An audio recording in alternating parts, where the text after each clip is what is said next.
So we are continuing with our physics topic, okay? And we were studying chapter current electricity, and we have completed up to the direct source and that all, means primary cell and secondary cell and current, and that how the current flow inside that conductor and that all. So now we are coming to some symbolic representation, means what are the symbols, how do we represent, and further we will know that how to make the circuit diagram, okay? So first of all we should learn the symbolic representation. So source of current, when we are going to deal with source of current, you have been given that you have to make one circuit diagram where source of current is given, battery is given, and that all. So you should know that what is the symbolic representation. You don't need to write that this is a battery and like that, okay? So the symbolic representation of cell, okay? The symbolic representation of cell is in this order, okay? In this order we represent the cell. Whenever it is given a single cell of 1.5 volt, 9 volt, whatever it is given, so cell you will represent in this particular form. This is the symbolic representation, where the long terminal is the positive terminal and the shorter one is negative terminal. Clear with this? Here when we are coming to talk about the batteries, okay, so battery is the combination, or it is a collection, okay, collection of cells in a series combination, okay? When we are connecting batteries in series, then we tell that when we connect the cells in a series, then we tell that it is a battery. So here you can see that the means each shorter terminal is connected with the longer terminal, okay? So this in this order it is connected, okay? All the batteries are connected in series combination, all the cells are connected in series combination, and they combiningly they become one battery. Here if suppose we take that one particular cell, okay, one particular cell, we take that this is positive terminal and this is negative terminal, and this is of 1.5 volt, okay? So the complete battery is of how much? 1 2 3. So 3 is multiplied off with 1.5 volt, so 4.5 volt. The battery is of 4.5 volt. Similarly you can calculate that if 10 cells are given, then you will multiply that with cell, and whatever is the voltage potential difference of the battery cell is given, you can put that. When we are talking about the AC source means the current, means which we use in our home. If this is the symbolic representation, one curved line like this, okay, and that is inside a circle, and this is the symbolic representation of AC source. So it can be given that any of the thing, whether a cell, battery, or AC source, any of the thing, by that particular you have to make the circuit diagram, okay? Coming to the next. So next we are having key, okay? So in key we are having three types of key over here. One is plug key, one is switch, and the second is tapping key. So we are talking in the first, we are talking about when the key is open. What is the meaning of key is open? If it is given that the key is open, it means that the current is not flowing in the circuit. That means that the switch is open, okay? Means the switch is off, you can tell that, or the key is off. But here we use that open and close, okay? So the plug key is in this order, okay? And whenever we are when we will put one dot over here, then here you can see that when we are putting one dot over here, then it is said that it is closed, means the current is flowing in that, okay? Here this key is called switch, okay? And when this particular switch means this particular comes in contact with here, okay, this particular end A B, you can tell that. So when it is in this particular order straight, the current is passing, so it is called that closed switch. And this is the tapping key. Here when we tap this, so this particular comes in contact with this. So when it comes in contact with this, so it is called closed, okay? So these are the figure. So in a circuit diagram it can be given that means this particular things are given, or any of the open key will be given, and it will means they can ask that one, means as a trick question they can ask that what is the current flowing through that. So there whenever the keys are open, then the current flowing through a circuit, that will be 0. Clear with that? So you have to check that whether the key is open or the key is closed. So if the key is open, then the current will not flow. When the key is closed, then the current will flow. The meaning means the key is open means the switch is off. Clear with that? Switch is off. When we turn off the fan switch, then the fan turns off. Fan doesn't work, or the light. So when the key is open, so you have to keep that in mind, that if it is given that key is open, then it is closed. It is means off, okay? That switch is off. And when it is given that it is closed, then the switch is on. So these are the symbolic representation. So now we are coming to the next. So now we are coming to resistance wire, resistance box, and rheostat or variable resistance. So first of all, what is a resistance wire? So resistance wire is generally made up of alloy. Okay, it is a wire which is made up of alloy. Okay, any wire we can take which is made up of alloy, that is called a resistance wire. Means the resistance of this particular wire depends upon its length. Okay, length and area of cross section. Okay, area of cross section, or area of cross section we generally write in physics term that A, area of cross section. Clear with this? So the dependency is that length and area of cross section. So keep that in mind.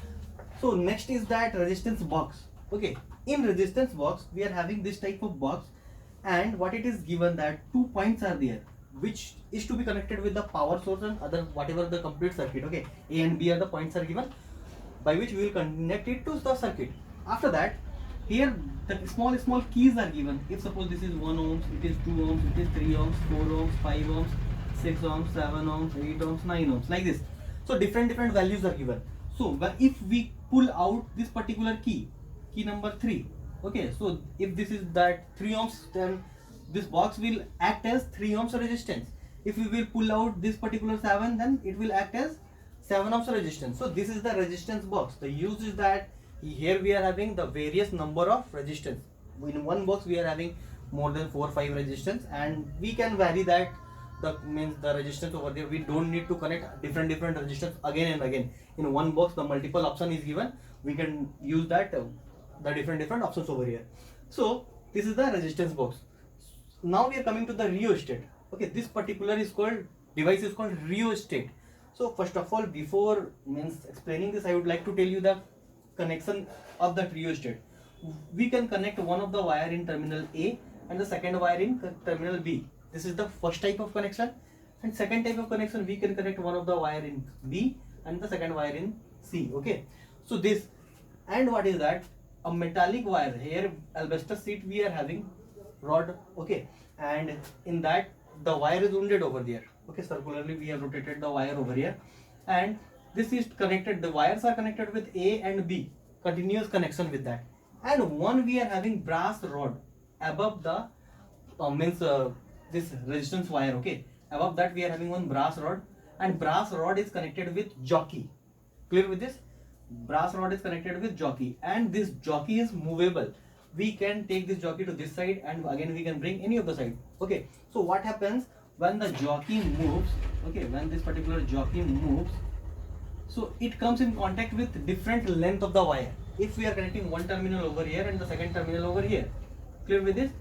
So number of turns you can see over here, and this turns will give that rise to the length. Okay, so here when we are connecting with A and C, then when we are moving this jockey to this particular side, the resistance keep on increasing over here. Okay, how it is increasing? Because the length of the wire is increasing, that's why it is increasing. If we connect if we connect B and C, okay, B and C in the circuit, then what happens? B and C is connected with the circuit, then what happens? As we move this jockey to this particular side, the resistance increases. If we move to this side, the resistance decreases. Clear with this? So this is the rheostat. Rheostat is a device which can be used, okay, for as a variable resistance. It can be varied. Clear with this? So we can vary this again and again. Means a minimum displacement will vary that minimum. Okay, if we displace it more, then the more change will be there in the resistance of that particular. Okay, so depending upon that, how much we are varying, how much we are taking the jockey this side or that side, means we can see that it is only depending upon the displacement of the jockey, how that jockey is displayed and up to where it is displaced. So upon that it is depending that what resistance it will give. So for these were the devices, but for the symbolic representation, when we are talking about the fixed resistance, okay, when we are talking about the fixed, one more thing I would like to tell, that when we are connecting terminal A and B, okay, when we are connecting terminal A and B of the rheostat, then what is happening? It is acting as a fixed resistance. Okay, resistance will depend upon the total length of the wire, you can tell that. Okay, so it is also acting as a fixed resistance and variable resistance both, depending upon then where we are connecting the wires. So fixed resistance, the symbolic representation of fixed resistance is this one. Okay, here we are representing in this particular order, we represent the fixed resistance. When we are talking about the variable resistance, so it is, you can see that you can compare this with the rheostat. Okay, so RH is the symbol of the variable resistance, or the symbol of rheostat. You can tell terminal A and terminal C is connected over here, and terminal C and terminal B can be also connected. So these are the symbolic representation of rheostat and that fixed resistance. Clear with this? So now we are coming to ammeter. Okay, so you can see that symbolic representation of ammeter, and how does it look like. So I have made it like this. Okay, and you can see in the picture also how does the ammeter looks. So first of all, ammeter is used to measure the magnitude of current. Okay, what do we measure? We measure the magnitude of the current, and ammeter should have very less resistance in that. Okay, so that it will not change the resistance of the complete circuit. So that's why, so the resistance of ammeter is very less. And you can see over here one positive terminal and one negative point I have made over here. So this positive should be connected with the positive terminal side, and this negative should be connected with the negative terminal side. Okay, these are the connecting terminals. Okay, these are the connecting terminals. These are the terminals where we are connecting. Here also, if suppose we can write that positive and negative like this. So this is the ammeter. Clear with this? And in that it is used to measure the current flowing through that. Okay, so the resistance should be very low of this, and in this one dial is over there. Okay, so that dial, what is happening means that dial is showing the deflection. When the current is increasing, it is deflecting. Okay, when there is the change in current, it shows the deflection, whether it is will increase or decrease. So it depends upon that how much current is flowing through that. Okay, coming to the next. So now we are coming to voltmeter. So the symbolic representation of voltmeter, we represented it like this. Inside a circle, one V is written over here. So this is the symbolic representation of voltmeter, where we are having both that plus and minus connection, and we are connecting that to in the circuit. So you can see over here I have made the voltmeter, and in the further figure also you can see that, which is being displayed on your screen. So voltmeter, one of the terminal is connected with the positive terminal, and one of the terminal is connected with the negative terminal. Okay, where to connect this particular voltmeter? First thing is that voltmeter is connected in parallel combination. Okay, why it is connected in parallel combination? Because the resistance of voltmeter is very high. Clear with this? So the resistance is very high, so it is not drawing any of the current of that. Okay, so the resistance is very high, so we connect this in parallel combination. If we need to find the voltage of in any of the area, okay, of a circuit or around any of the device, so what we do, if suppose one resistance is there, and around that particular we need to find that what is the potential difference across these 2 points in this particular resistance. So here what we will do, we will connect one voltmeter, okay, in these 2 points. Clear with this now? We will connect one voltmeter to this particular point, and we will get that how much, what potential difference is over there in these 2 particular points, point A and point B. Here it is also marked with the positive and negative marks. So in this also similar to that ammeter, one deflection meter is over there. Okay, and that particular is deflecting, means you can tell that needle is over there, and that is deflecting and showing that. Things to remember that we need to connect the voltmeter in parallel combination, and where we need to measure the potential difference, there only we are connecting in the voltmeter. So coming to the next. So now we are coming to load, and you can tell that the appliances which are connected in a circuit, any of the appliances like bulb, heater, toaster, whatever, any of the thing, that all the things are called load. Or you can tell that the combination of resistance is also a load. A combination of any of the thing, any of the appliances, you can tell that that is the load. So these are the symbolic representation. Or okay, so in this particular order we represent L. I have written L to represent the load. So bulb and that all, any of the thing you can connect this multiple bulbs also to increase the load and that all. So after that you can calculate it. So this is the load, any of the appliances you can tell that that is called the load. The last thing is that the connecting wire. So what is connecting wire? Connecting is wire, generally we take that the wire which is having low resistance, okay, in which that current can flow easily. Like we can tell that copper wire, okay, which is having negligible resistance. So in that type of wire we are taking. And connecting wire are the wire which is insulated, okay, means a layer is over there above the wire, means the metallic wire, one layer is there, okay, that is protecting us to get that current and that all. So these were the connecting wires and that all. Or you can tell that the insulated wire, you can tell. So these were the connecting wires. So we are completing up to here, and in the next class we will start with the simple circuits, and there we will deal with the different type of circuit, how we are making the circuit and that all. Okay, thank you students.